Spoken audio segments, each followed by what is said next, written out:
We want the museums to treat our country fairly. We want the museums to talk about the history of our country in a fair manner, not in a woke manner or in a racist manner, which is what many of them, not all of them, but many of them are doing. Our museums have an obligation to represent what happened in our country over the years, good and bad, but what happened over the years in an accurate way. Now, those words from President Trump were aimed directly at the Smithsonian. Now, if you've ever visited Washington, D.C., chances are you paid a visit to the Smithsonian. It's a network of museums described as America's attic. President Trump does not like some of the things kept in that attic. He says some exhibitions reflect an improper ideology, focusing too much on American history's negatives and not enough on its positives. DW's Janelle Dumalaon takes us into the attic and the controversy inside. History, despite its wrenching pain, cannot be unlived, but if faced with courage, need not be lived again. That line from African-American poet Maya Angelou appears on the website of the National Museum of African American History and Culture. Yet the very question of how to face history and how it should be told in the first place is now under review at Smithsonian museums like it. With 21 museums and 14 research and education centers, the Smithsonian has been telling America's story for nearly 180 years. But now the White House wants to wrest control of the narrative, seeking so-called content corrections for materials it deems divisive. There's this section of an executive order seeking to, quote, remove improper ideology from Smithsonian properties. There's this list of displays and exhibits the White House deems objectionable, including this piece depicting migrants watching Independence Day fireworks. And there's a post from the president himself on his Truth Social platform, saying the Smithsonian is out of control, where everything discussed is how horrible our country is, how bad slavery was. Not everyone shares the administration's perspective, least of all these museum goers. My opinion is slavery is real. If it happened, it happened. To remove it and say that it's divisive, we're sorry that it's divisive, but that wasn't our cause. And so to change things to make it so that you have a narrative that's positive for you is insane. Tell the truth, deal with the truth, let's work through the truth. I believe it is a rewriting of American history. History exists, the good and the bad exist. Things happen, bad things happened, good things happened. I love the country. I don't like everything that's happening right now. Just want to see the African American art before Donald Trump messes up the place. What do you think he's going to do? I don't know. It seemed like everything that involves African American history, he wants to denigrate it, downplay it, like it doesn't matter. And it does matter, so we came all the way from New York before he changes everything or destroys it. As the White House engages in an ideological battle with the country's most preeminent museums, historian Martha Jones says it would take a lot more than executive orders to really shape American hearts and minds. We all know as Americans that slavery was a long, difficult, and regrettable chapter in our past. That understanding cannot be erased, even if it is stripped from museum walls or from, the glass cases in a gallery. So it will be on us, right, to individually and collectively honor that history, preserve that history, tell that history, and to indeed find new ways to make it visible for visitors, but also for next generations. Museums aren't just mere archive keepers. They're also reminders that what society has had to overcome in the past was once a present-day struggle. How Americans react to this current moment will, too, be part of the historical record someday. But how much that will appear at the Smithsonian, and in what way, that remains open. Well, joining me now is Dr. Kaye Whitehead, Associate Professor of Communication in African and African American Studies at Loyola University, Maryland. She's also founding Executive Director of the Carson Institute for Race, Peace, and social justice. She also hosts a radio talk show entitled Today with Dr. Kaye. Dr. Kaye, it's good to have you on The Day tonight. Good to have you with us. I want to ask you, President Trump, he says that museums are, and I'm quoting him here, out of control, focusing too much on what they call how bad slavery was and not enough on American success and American exceptionalism. Does he have a point? Thank you so much for inviting me on the show. And no, he does not have a point. I enter into this conversation a number of ways, of course, as a professor of communication and African American studies at Loyola University, but also as the president of the Association for the Study of African American Life and History, ASALH, Carter G. Woodson's organization. So we set the themes for Black History Month every single year because Carter G. Woodson launched Negro History Week back in 1926. Knowing your history and understanding your history and understanding how history works together, that is an essential component of what it means to be a student of the narrative around American studies and American history. To say that history is out of control, to say that museums are out of control, to say that there are parts of the history we cannot learn, we have to take out the more difficult parts. What you are essentially doing when you target Black and brown communities and you target our history, you're essentially saying that our history is not American history, and that the only way for young people to be comfortable is to know about the good parts and not about the bad and ugly parts. Those are all essential components of the American historical narrative. It is the good, the bad, and the ugly. Slavery is an important part of the American historical narrative. It is the original sin that we don't talk about. And until we wrestle with it, not erase it, not whitewash it, not remove it, until we wrestle with it, I think it'll be very difficult for the country to move forward. What about the argument that focusing so heavily on the ugly parts, the negative aspects of U.S. history, particularly slavery,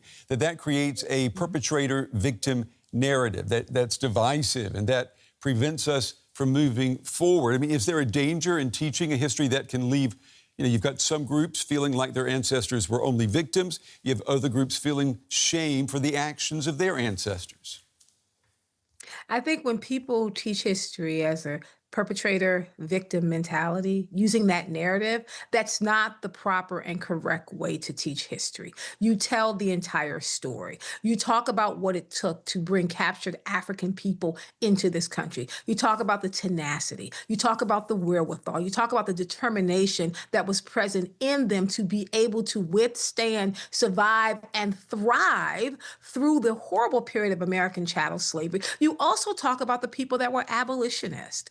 White people who actually worked with Black people to get them to freedom. You talk about all the essential parts of it. It is not about making people feel good about history, because sometimes history is not about feeling good. It's about understanding what happened so you can be very clear on what's happening at this moment. You understand the past to really settle on the present and to then make predictions for the future. President Trump says that the Smithsonian has become woke because its curators are products of an education system that indoctrinates children from kindergarten to high school to feel and to be anti-American. Now, with that said, I've done some research on you. You've created a Trump syllabus K-12 curriculum to help teachers navigate questions about U.S. history. Can you give us an example, maybe of like a lesson plan that would answer Trump's criticism? Thank you so much for that. I do want to begin by saying it is a little bit hilarious that the word woke, which is a part of the African American community, is kind of a slang that we were always using to talk about someone who kind of slept with one eye open. Woke has been a word that has been co-opted. It has been weaponized. And now it's something so negative to be a person that is concerned about the wherewithal of everyone. It's about making sure that all voices are included. I don't think there's anything wrong with that. I think it's the way in which it's been weaponized. In the Trump syllabus K-12, which was actually rolled out during Trump 1.0, Like when Trump was inaugurated the first time, we did a teach-in around the country that talked about how do we counter the narrative. So if you look at Trump syllabus K-12, there are all kind of curricula around the ways in which we teach American history, about who does American history and who does it belong to, the way in which we understand the contributions of all people to the historical narrative. There are lesson plans in there about understanding that you are in charge of your story. And one of the beautiful things about America is that everybody's story can be written in into the narrative. So I actually have a whole lesson plan that I developed about how do you study your ancestry? How do you then make an understanding for the people around you about what your family has done in this country? And then how do you use that understanding? How do you use that history to build from there? What are essential questions you should ask yourself about who you come from and what you can do as a part of the huge American story, what you can do to make it better? That history belongs to all of us, like America belongs to all of us. You know, American high school curricula, they're not known for being heavy on world history. American history, yes. World history, no. On the topic of slavery, if students knew more about slavery around the world, for example, and the fact that it's been with us since the beginning of time, basically, would that not turn down the volume on on the shouting about America's original sin and allow more room for discussions that unite people? I'm going to answer kind of as a historian, both yes and no. So yes, if you really study the way in which slavery has been an ongoing narrative throughout this planet, it's been with us since the beginning of time. I think it's important. It will dial down the noise to help people understand that slavery in America is not new. I say no because slavery in America was also different. Chattel slavery was brutal. When you think about the rape, when you think about the separation of families, when you think about the violence, when you think about the fact that they were enslaving children from the womb to the grave, when you think about slavery that impacted the whole family and it came through the mother, that's a different form of slavery, one that was more brutal and one that we are still dealing with the remnants of it. So I'm saying yes and no. Maybe what we need to do is turn the noise up, that until we actually sit down, until we have honest conversations about the impact of slavery and we pull it through from slavery to the Civil War, to Jim Crow, all the way through to the Civil Rights Movement, to Black Lives Matter. If we do that and we understand how all of us have both been complicit, we both benefited, and we've all been a part of this, I think it will be better. It will help us understand that that history belongs to all of us, not just to Black people. It belongs to every American. The idea that all men, as it was written, that all men are created equal, and the principle of life, liberty, and the pursuit of happiness, they were revolutionary at the time, at the end of the 18th century. I mean, the Founding Fathers put on paper a message that was decades, you could say centuries ahead of its time. Shouldn't that be taught as much and maybe celebrated as much and treated as a monumental leap in human thought? Only if you're willing to pull out a person's words and separate it from the person who wrote them. So if you go back to the foundational documents, right, the pursuit of life, liberty, happiness, the idea that all men are created equal, men and women, I will add that.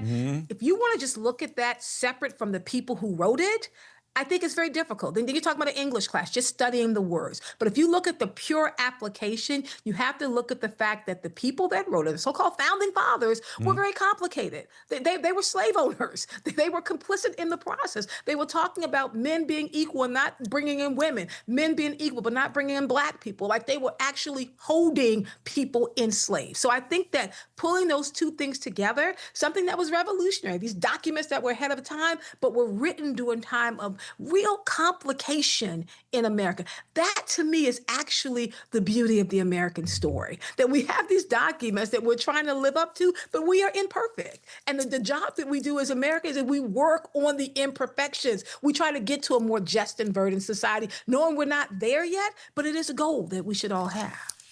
Next year, the United States will mark 250 years of independence.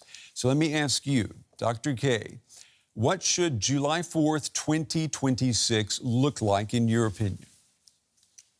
Thank you so much for that question. I'm very excited about 250 years marking what it means to be an independent nation. I think I want to couple that with the fact that next year is also the 100th anniversary, the celebration of Black History Month commemorations, because Carter G. Woodson launched Negro History Week back in 1926. So the fact that those two things are happening in the same year, the 100th year celebration with the Sala and the 250th anniversary of independence in America, means that this is the American story. It is all of the negative parts. It's all the beautiful parts. American history is both brutal and horrible, but also beautiful and poignant. When we get to July 4th, I think it will be the first time in this country that we can actually answer the question put forth by Frederick Douglass. We said, what to the slave is the 4th of July. It is time for all of us as Americans to say, what does the 4th of July mean for all of us? And what can we do to make this country better? What does it mean to be a civilian? What does it mean to be a citizen? What does it mean to be an American? And how can we make sure this American dream that for so many people has become a nightmare, how do we make it realistic for our children and for the children of our children? We're planting seeds for them, and those seeds can be planted moving up to the 100th in February, moving up to the 250 July 4th. This is the work we do as Americans. It's the rent we pay for actually living in this country, to kind of, use the words of Shirley Chisholm and kind of turn them around for this situation. Okay, Professor Whitehead, Dr. Kaye, we know why you have your own radio talk show. It's good having you on, and I have to applaud you on your attitude about finding solutions and making things better. I think everyone watching us around the world can agree with that. Dr. Kaye, thank you. Thank you so much for inviting me on.